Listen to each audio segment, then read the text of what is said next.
Starting में हानिल सोचते कि कैसे कॉन्गमिन ने उसके इंटरव्यू और जॉब में हेल्प की थी। पर वो पीठ पीछे हानिल की अपने कलीग से बुराई करता था और उसके डिसर्टेशन का भी सारा क्रेडिट वो ले जाता है।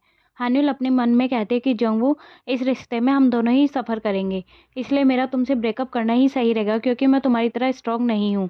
जोंगवू शिफ्ट करने की सोच रहा होता है तो वो दयोंग के साथ शिफ्ट करता है। तो हानिल के अंकल उसे कुछ किमची पैक करके देते हैं। जोंगवू उन्हें थैंक्स कहता है और चला जाता है। नम्बाता कहता है ऐसा भी क्या था कि जोंगवू चला गया, और शायद वो चला ही गया है पर उसका आधा सामान यही है और हानिल भी उसे बाय करने नहीं आई। मॉम कहती हैं कि अब वो क्लिनिक के पास रहेगा क्योंकि वो कल से अपने दोस्त के साथ काम शुरू कर रहा है। नामबाता कहता है कि उसने तो कहा था कि वे दोनों डेट कर रहे हैं, शायद दोनों का ब्रेकअप हो गया होगा। नामबाता कहता है कि किसने किसको डंप किया पता ही नहीं है। मॉम कहती है रुको मैं बताती हूँ, और उसके लात मारने लगती है। इतने में हानिल निकल कर आती है अपने रूम से तो वो नामबाता कहता है तुम जंगवू को बाय करने क्यों नहीं आई, और वो कल से काम शुरू कर रहा है क्या तुम्हें पता है, और क्या उसने तुम्हें डंप किया ताकि तुम डेट कर रहे हो, और उसे जॉब मिल गई क्या उसने इसलिए तुम्हें छोड़ दिया। फिर उसकी मॉम उसे कान पकड़ कर ले जाते हैं कि वो कुछ ना कहे। हानिल कुछ नहीं कहती, बस विंडो के पास आकर उसे जाते हुए देखती है। दयुंग पूछता है कि तुमने अपना डिसीजन सडन कैसे चेंज किया, तो अपनी गर्लफ्रेंड के साथ रहने वाले थे ना। जोंगवू उसे कुछ नहीं कहता और उसे ड्रिंक करने के लिए पूछता है। इधर हानिल भी होंगरान के साथ ड्रिंक करती है और होंगरान को बताती है कि उनका ब्रेकअप हो गया है। दयुंग कहता है कि तुम्हारी जीएफ हानिल है ना, क्योंकि जोंगवू कहता है कि तुम्हें कैसे पता, तो दयुंग कहता है क्योंकि उस दिन जब मैं तुमसे मिलने आया था टेरिस पर तो मुझे उस दिन थोड़ा डाउट हुआ था। होंगरान से पता लगा कि तुम लोग क्लोज हो तो मैंने उसे बताया कि तुमने मेरा ऑफर रिजेक्ट कर दिया है। शायद वही बात उसने हानिल को बताई थी। अंक हो जाते हैं तो होंगरान उसे कॉन्गविन की बातें करने लगते हैं। इधर जोंगबू भी समझ जाता है कि उसने ब्रेकअप क्यों किया। होंगरान हानिल को घर ड्रॉप करते हैं, जोंगबू भी घर आकर सो जाता है। नेक्स्ट डे जोंगबू आकर दयुंग का क्लिनिक ज्वाइन करता है। दयुंग उसको सबसे इंट्रोड्यूस कराता है। हानिल की मॉम के पास उसकी आंटी का कॉल आता है कि वह हानिल के लिए एक लड़के के लिए डेट को देखने के लिए कहा है, उसे डेट पर जाने के लिए कहती हैं। तो उसकी आंटी कहती हैं कि वो डेट पर जाए क्योंकि वो डायरेक्टर के बेटे हैं, हॉस्पिटल के डायरेक्टर के, और वो भी, और कहती है अगर वो ना आना चाहे तो उसे झूठ बोलकर ले आना, वो एक हॉस्पिटल के डायरेक्टर का बेटा है, तुम्हें पता है ना। मॉम सोचते हैं कि वो डायरेक्टर का बेटा है तो अच्छा रहेगा। मॉम उसे बताते हैं कि मुझे तुम्हारे एक फेवर चाहिए, एक डायरेक्टर का बेटा है वो तुमसे मिलना चाहता है, वो शायद तुमसे कुछ क्वेश्चन आंसर करेगा सियोल के हॉस्पिटल के बारे में, तो उसे तुम्हारी हेल्प चाहिए। तो हानिल इस पर हाँ करती है। उसकी मॉम थोड़ी सोचती है कि ये अच्छा किया मैंने या नहीं, पता नहीं। अपने कैबिन में आकर अपने नाम का बैज दिखता है, कहता है बहुत टाइम हो गया। हानिल भी उस डायरेक्टर के बेटे यानी क्वांग जेयुंग से मिलने आती है। हानिल उसे कहती है कि आपको क्या क्वेश्चन करने हैं सियोल के हॉस्पिटल के बारे में। जेयुंग कहता है क्या कह रही हो, तुम्हें नहीं पता कि मैं तुमसे शादी की बात करने आया हूँ क्योंकि मेरे पापा को एक डॉक्टर बहू चाहिए, और तुम्हारी आंटी ने तुम्हें बताया नहीं इस बारे में, और तुम जॉबलेस हो और प्रोफेसर बनने से तुम्हारा कुछ होगा नहीं, इससे अच्छा है कि तुम एक डायरेक्टर बनो। आंटी ने तुम्हारी मॉम को सब बताया हुआ है, क्या तुम्हें पता है ये सब। हानिल को ये सुनकर बहुत बुरा लगता है पर वो चुपचाप वहाँ से उठकर चली जाती है। हानिल की मॉम कहती है कि शायद मैंने गलती कर दी उसे वहाँ भेजकर, मुझे उसे बताना चाहिए था कि वो कहाँ और क्यों गई है। इतने में हानिल भी आ जाती है और उनसे बात करके कहती है कि मुझे आपसे कुछ बात करनी है। हानिल कहती है क्या मैं आपके लिए शर्मिंदा हूँ या आपको शर्मिंदा कर रही हूँ, आप क्यों ऐसा कर रही हैं, क्या इतना ज़रूरी है मेरा जॉब मिलना। मॉम कहती है मैं चाहती हूँ तुम बस एक अच्छी लाइफ जियो। हानिल कहती है आपको पता है कि उसने क्या कहा, मुझे जॉबलेस कहा और कहा कि मैं प्रोफेसर नहीं बन पाई, इससे अच्छा है कि तुम एक डायरेक्टर की बीवी बन जाओ तो अच्छा रहेगा। उस इंसान ने मुझे इतना सुनाया, थक गई हूँ मैं इन सबसे।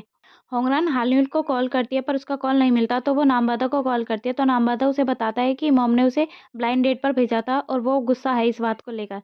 शायद ये बात जोंगू सुन लेता है। इधर नामबादा कहता है कि बर्तन क्यों ख़त्म नहीं हो रहे हैं, और इतने में उसकी मॉम आकर रेस्टोरेंट में रोने लगती है। हानिल जोंगू को मिस कर रही होती है तो अंकल आकर उसे कंपनी देते हैं और कहते हैं कि वो मॉम है तुम्हारी, चिंता है इसलिए उन्होंने ऐसा किया, उसने ये कैबेज भी तुम्हारी हेल्थ के लिए उगाई थी। मेरी एक विश है, क्या तुम उसे पूरा करोगी। हानिल कहती है हाँ क्यों नहीं अंकल। अंकल उसे फिर एक रेस्टोरेंट में लेके जाते हैं। इधर नामबादा भी अपनी मॉम को लेकर उसी रेस्टोरेंट में आ जाता है।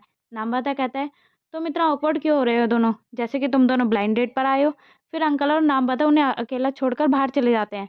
मॉम उसे सॉरी बोलती हैं और उसे एक बैंक बुक देती हैं और कहती हैं कि ये तुम्हारे डैड ने तुम्हारी शादी के लिए जोड़ कर रखी हुई थी, और नामबादा ने मुझे बताया कि तुम अपने पापा के जाने से बहुत दुखी हो। मैं और तुम्हारे पापा तुम्हारे पेरेंट्स बनने पर बहुत प्राउड फील करते हैं और तुम्हारे ग्रेड्स ने हमें प्राउड फील कराया भी है, पर लाइफ में इतना ही टफ थी, इतना दर्द था, हमें पता नहीं था। मुझे माफ़ करना मेरी बेटी। इन पैसों से तुम खाओ पियो और खूब घूमो। तुम चाहो तो सारी लाइफ जॉबलेस भी रह सकती हो, बस अपनी लाइफ अच्छे से एंजॉय करना।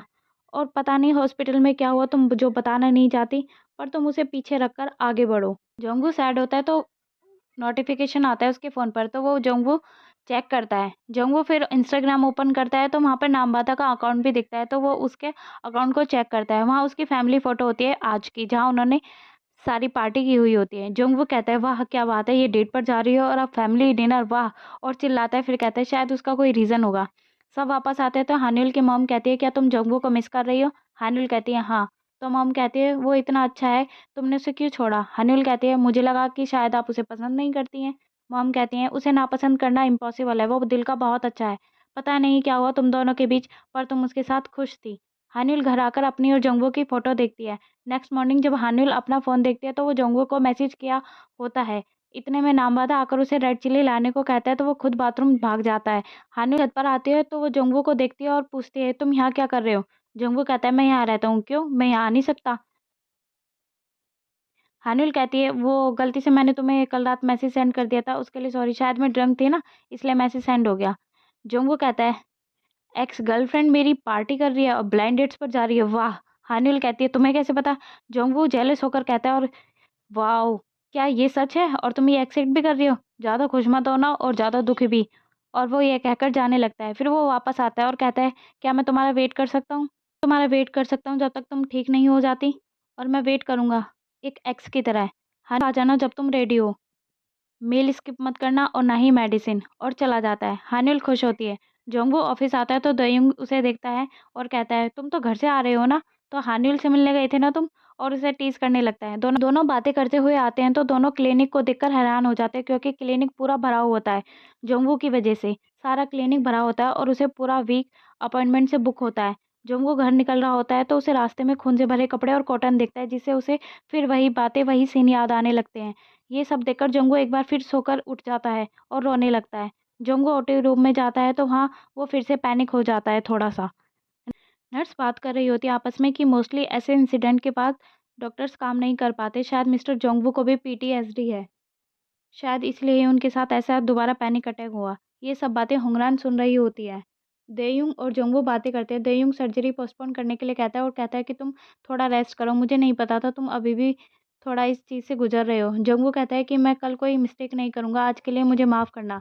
देयुंग जाता है तो होंगरान उससे कुछ पूछती है। हान्युल अपनी और कोंगमिन की पिक देखती है। नामवादा हान्युल के खाने के लिए पूछता है तो हान्युल उससे पूछती है कि ये पिक किसने देखी।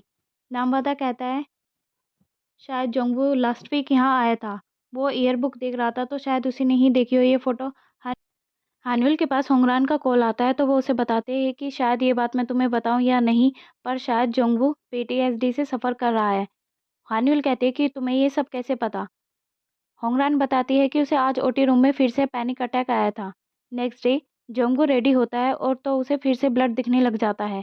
वो रेडी होकर फिर से ओटी रूम में आता है तो उसका सर दर्द हो रहा होता है। वो पेशेंट की डिटेल्स लेता है तो एक नर्स उसे अपडेट देती है। आवाज़ सुनकर वो थोड़ा शॉक होता है और वो वहाँ देखता है हान्युल को। वो आवाज़ किसी और की नहीं, हान्युल की होती है। और हमारा एपिसोड यहीं ख़त्म हो जाता है।